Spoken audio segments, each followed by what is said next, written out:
Hi, once again. Try this again. I just recorded about 2 minutes. I think it was about 2 minutes. And the camera shut down on me and cleared what I already had. I had it on pause because I was trying to turn something off on the computer so it wouldn't blake in like it did with the previous video. But let's try this again. Monday, June the 8th passage, no other image. Thou shalt not make any graven image or any likeness of anything. Exodus 20 verse 4.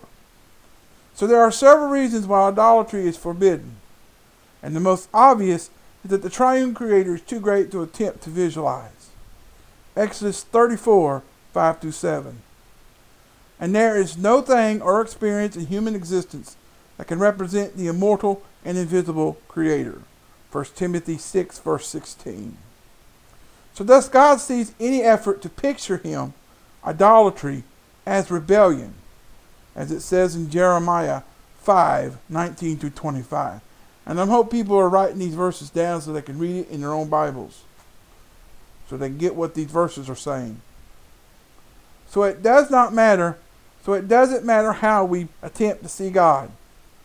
Any likeness of anything that is in heaven above, or that is in the earth beneath, or that is in the water under the earth, Exodus 20 verse 4, are all totally incapable of expressing God's person.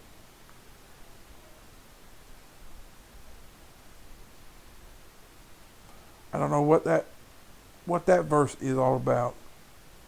That's not the I guess that's part of what the verse is.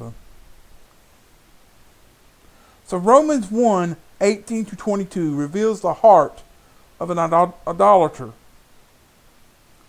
It's spelled Idolater. That's a hard word. That's a hard word to pronounce too. So forgive me if I got it wrong. So those who hold the truth in unrighteousness, verse 18, will not glorify God as God, verse 21. Even though they know him by the creation itself, verse 20. Instead, they change God's inestimable glory into an earthly creature, verse 23. And constantly change God's truth into a lie, verse 25. Thus, by open choice and willing rebellion, idolaters worship and serve the creator, the creature, rather than the creator, verse 25. And thereby abandoning God for a despicable and unnatural lust, for the ungodliness that is, in turn, causes them to despise the very thought of God in their own knowledge, verse 28. And ultimately, the only pleasure they could find is among other idolaters, verse 32.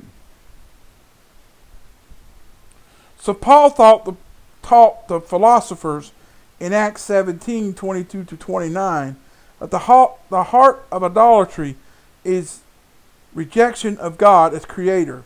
Idolatry in any form or practice strikes at the heart of salvation, because he that cometh to God must believe that he is, and that he is a rewarder of them that diligently seek him. Hebrews 11 verse 6.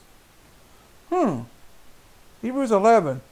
That's the famous chapter of Hebrews. If I'm not wrong, if I'm not mistaken. I think that's the faith chapter. Something about that chapter has something to do, all the verses have something to do with a certain topic. I believe so. If you're seeing this on Facebook, comment below the post when I share it later, and let me know if Hebrews 11 is that chapter I'm thinking of. I think it's called the faith chapter, or the love chapter, or something to do with it. So I thank you for listening for that passage, and good night, and good luck in the next one. The next one will be the third installment of the 10 Commandments. It'll be Commandment number 3. And for Tuesday, June the 9th, we will be talking about God's precious name. And it's going to be in Exodus 20, verse 7. The next installment. So thank you. And once again, good night. Tune in for the next installment. See ya.